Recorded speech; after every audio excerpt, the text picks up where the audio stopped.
माता दी। जय माता दी। जय माता दी।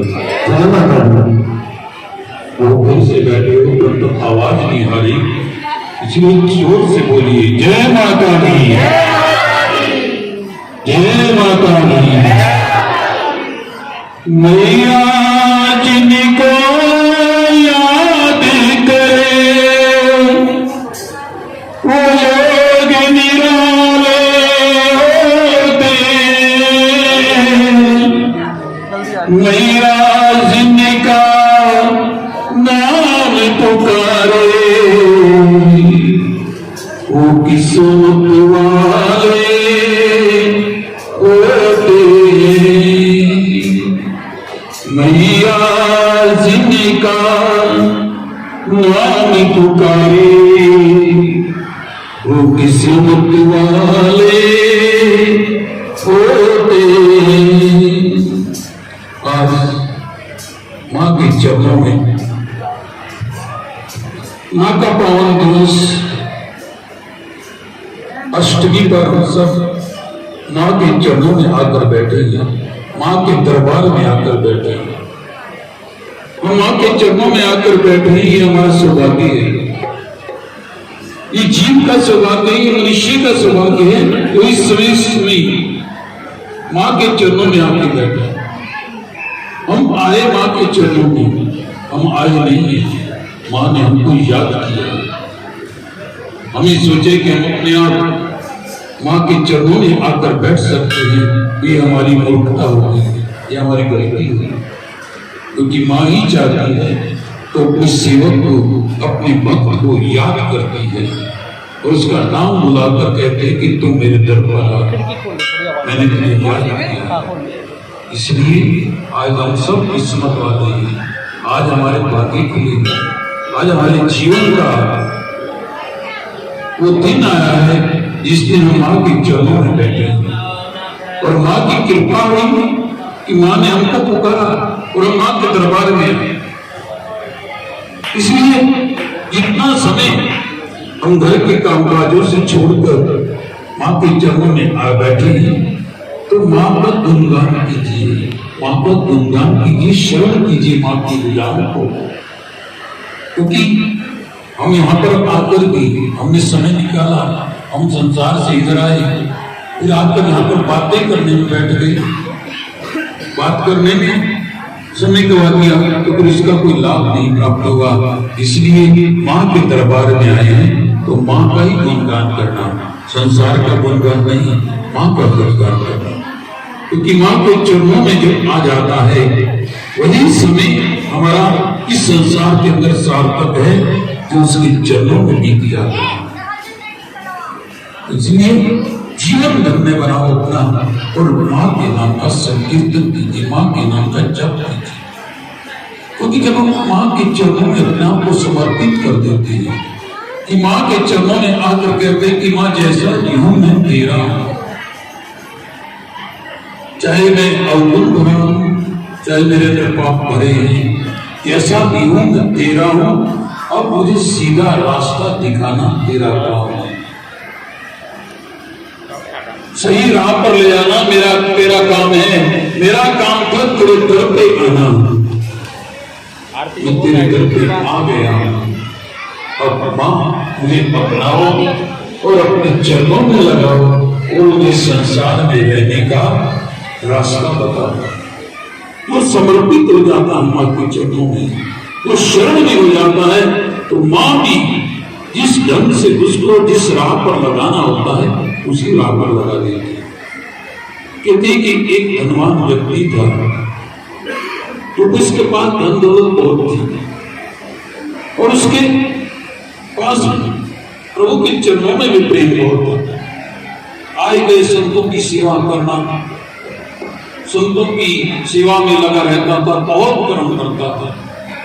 परंतु उसके अंदर एक अवगुण भी था कि उसके अंदर एक विलासिता भरी हुई थी, उसके अंदर क्रोध बहुत था, गुस्सा बहुत था।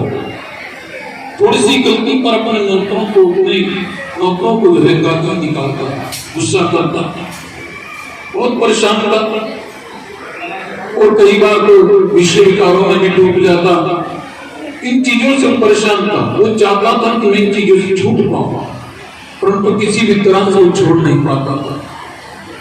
संतों की सेवा भी करता, कोई भी संत उसके गांव में आता तो उनको अपने घर में लाकर भोजन कराता, उनकी कथा भी सुनता, परंतु अपनी इस उग्रता के कारण, अपनी इस कमी के कारण जिसके अंदर की विलासिता बनी हुई थी, और वो क्रोध करता था, गुस्सा करता था, कोई भी थोड़ी सी भी गलती कर देता था उसे मार देता था, गालियां निकालता था।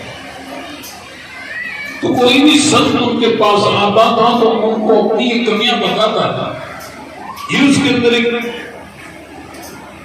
बहुत अच्छी आदत थी कि संतों से कहता कि मेरी इस कमी है मेरे अंदर, मेरी कमी को किसी तरह दूर कर दो। आज एक पहुंचे हुए संत उस नगर में आए, उस ग्राम में आए, आदत के अनुसार वो संतों के चरणों में पहुंच गए, संतों की बहुत सेवा की, कथा सुनी, सत्संग हुआ, सत्संग हो गया, 2-3 दिन हो गए। एक दिन जब सत्संग खत्म हुआ, सब लोग चले गए, तो ये जो है व्यक्ति जो है संतों के चरणों में बैठ गए। संतों ने देखा कि संतों के देखा ये तो बहुत सेवा वाला व्यक्ति, ये बहुत प्रेम वाला व्यक्ति है। तो संतों ने पूछा, कहो बेटा कैसे बैठे? बोले कि महाराज मेरे पास किसी चीज की कमी नहीं है, हर चीज है जीवन के अंदर, हर सुख है, संतान है, धन दौलत, किसी चीज की कमी नहीं है, हर चीज है। बोले कि फिर बेटा? बोले कि एक अवगुण है मेरे अंदर। बोले कि क्या? मेरे अंदर जो है विलासिता भरी हुई है, मैं उसको छोड़ नहीं पा रहा, मेरे अंदर क्रोध भरा हुआ है, मैं उस क्रोध को नहीं छोड़ पा रहा। आप कोई ऐसा मार्ग बताइए, ऐसा कोई रास्ता बताइए कि जिससे मैं अपनी विलासिता को, अपनी असक्ति को और अपने क्रोध को भूल जाऊं, छोड़ दूं और प्रभु के मार्ग पर अपना जीवन बिता पाऊं। तो संतों ने कहा कि बेटा इनकी वो मार्ग तो बाद में बताएंगे, पहले तो अपना एक बार हाथ तो दिखा कि तेरी हाथ की लकीरें क्या कहती है। तो संतों के चरणों में बैठा था, उसने अपना हाथ दिखाया, बोला कि महाराज हाथ देख लो चाहे किस भी तरह करो, परंतु मुझे इस अवगुणता से, इस विलासिता से मुक्ति दिलाओ। तो संतों ने देखा उसका, कहा कि अरे बेटे मैं तुझे इस विलासिता से, इस क्रोध से मुक्ति तो दिला देता, बता देता महाराज, परंतु तेरे पास तो समय ही तो बचा है, तेरे पास सिर्फ 1 माह का समय है, 1 माह बाद तेरी मृत्यु हो जाएगी, जा जो कुछ करना है कर ले। और वो व्यक्ति तो संतों के पास मार्ग पूछने के लिए आया था कि अपनी विलासिता को छोड़ दूं, अपने क्रोध को छोड़ दूं, परंतु उसको तो पता लगा कि मेरे 30 दिन बाद, 1 माह बाद मृत्यु होने वाली। अब तो चिंता में घर आया, कहा सबसे पहले अपने बेटों को बुलाया, अपने पुत्रों को बुलाया। बोले कि पिताजी, बोले कि आज से मेरा दुकान जाना बंद। बोले कि ये कारोबार की चाबियां हैं, सब कुछ है, तुम संभालो, तुम जो कुछ करना है बाद में भी तुमने करना है, पहले भी तुमने करना है, आज से संभालो। बोले कि पिताजी क्या हो गया? बोले कि बस मैं अब नाम स्मरण करूंगा, नाम चिंतन करूंगा, चिंता बस अपने जाने की मार्ग सोचने लगा 30 दिन तो मर जाना, 30 दिन बाद मरना है, तो आज क्यों न मर जाऊं। बस इसी विचार में उसने जो है कोई भी उसके पास आता है, डॉक्टर को बुलाया, कहा कि अब तुम जैसे भी करो वैसे करो, ठीक है। अब कोई नौकर थोड़ी सी गलती कर देता है, कहता है कि 30 दिन बाद बताना, अब क्यों इसको गुस्सा करो, तुम क्रोध करो। और मन में भाव उठता है, मन में आता है विलासिता की ओर जाने की, फिर याद आ जाता है कि 30 दिन बाद बचाना, क्या करना, प्रभु भक्ति करना, प्रभु सिमरन करना। कहता है कि क्या करोगे, दुकान बन जाता, कारोबार बच्चे संभाल रहे हैं, आज नहीं तो 30 दिन बाद भी यही संभालेंगे। और भक्ति में लग जाए, सिमरन में लग जाए, चिंतन में लग जाए। अब कोई नौकर कुछ गलती करता है तो उसको कुछ कहता नहीं है, बोलते हैं प्यार से बेटा कोई बात नहीं, कोई बात नहीं, कर जैसे मर्जी कर। कोई अब शब्द नहीं कहता, कोई क्रोध नहीं आता, किसी प्रकार का कोई विलासता मन में नहीं जाता। बहुत प्रेम से जीवन बीत गया, 29 दिन बीत गए और जीवन मन में बहुत शांति थी, मन में बहुत संतुष्टि थी, मन में भाव था, संतों के प्रति प्रेम था। आज सोचा कि नहीं संतों के पास चला जाए, उनका धन्यवाद तो किया जाए, उनका शुक्राना किया जाए। इन्होंने मुझे 30 दिन दिए, लोगों को एक दिन नहीं मिलता। उन्होंने मुझे 30 दिन पहले बता दिया कि तेरी मृत्यु होने वाली। आज पहुंचा संतों के चरणों में, प्रणाम किया, संतों के चरणों में गिर गया। संतों ने कहा कि बेटा आ गई। बोले कि बेटा कैसे आए? बोले कि महाराज आपका शुक्राना करने आया, आपका धन्यवाद करने आया। इस चीज का बोले कि आपने मुझे जो है जीवन जीने के लिए 30 दिन दे दिए। मुझे 30 दिन पहले आपने बता दिया कि तेरी मृत्यु होने वाली है। लोगों को तो पता लगता है कि एक दिन बाद, पहले नहीं, सब अंतिम समय में जब प्राण निकल जाते हैं तब पता लगता है। आपने मुझ पर बहुत कृपा की, आपका मुझ पर बहुत आशीर्वाद हुआ कि आपने मुझे 30 दिन दिए और इन 30 दिन के अंदर तो संतों ने कहा कि बेटा एक बार बता, 30 दिन के अंदर तुमने क्या किया? क्या किसी ने क्रोध किया, या किसी को अपशब्द बोले, या किसी विलासिता में डूबा? बोले कि महाराज कैसी विलासिता, कैसा क्रोध, कैसा अपशब्द? जब भी मन में बात आती थी विरोध विलासिता की तो याद आ जाता था 30 दिन बाद मर जाना। दिन दिन कम होता थे, आज 29 दिन रह गया, 22 दिन रह गए। जब कोई क्रोध, कोई नौकर गलती करता था, मन में आता था अरे यार 30 दिन बाद तो जाना है, क्या करके क्रोध करके क्या ले आया? बोले तो यही रास्ता है सत्य को पकड़ने का।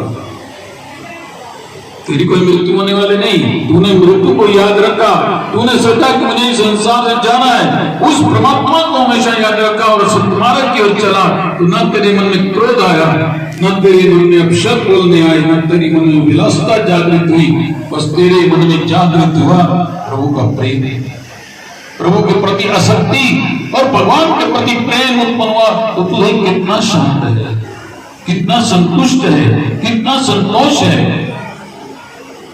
इसलिए जब जीव प्रभु के शरण में पहुंच जाता है, मां की शरण में पहुंच जाता है, तो मां देखती है कि इसको किस रास्ते से, किस मार्ग पर लाना है, मां उसी मार्ग से ले आती है। इसलिए हम सब मां की शरण में आए हैं, मां के चरणों में आकर बैठे। ये हमारा सौभाग्य है, ये मां की कृपा है जिन्होंने हमको बुलाया है। क्योंकि रामचरितमानस के अंदर उस तुलसीदास लिखा है कि बिन सत्संग विवेक न होई, राम कृपा बिन सुलभ न सोई। कि बिना सत्संग के ज्ञान की प्राप्ति नहीं होती, मार्ग नहीं मिलता है, परंतु सत्संग जिसकी कृपा से प्राप्त होता है, प्रभु की कृपा से प्राप्त होता है। इसलिए माँ की कृपा से सौभाग्य प्राप्त हुआ है बैठने का गुरु चरणों में, माँ के चरणों में। और जितना समय हमें माँ के चरणों बैठने का प्राप्त हुआ है, उतना समय हम माँ के चरणों बैठकर बिताएं। आओ सब मिलकर थोड़ी देर माँ का नाम का संकीर्तन करेंगे। आगे जैसा प्रोग्राम हमारे गुरु जी चलाएंगे, हम सब देखते हैं श्रवण करना है। जिस देश में, जिस देश में, जिस वेश में रहो, गंगा मैया, गंगा मैया, गंगा मैया करो। जिस देश में, जिस वेश में, जिस वेश में, गंगा मैया, गंगा मैया, गंगा मैया करो। जिस देश में, जिस वेश में, जिस वेश में गंगा मैया, गंगा मैया, गंगा मैया करो। जिस देश में, जिस वेश में, जिस देश में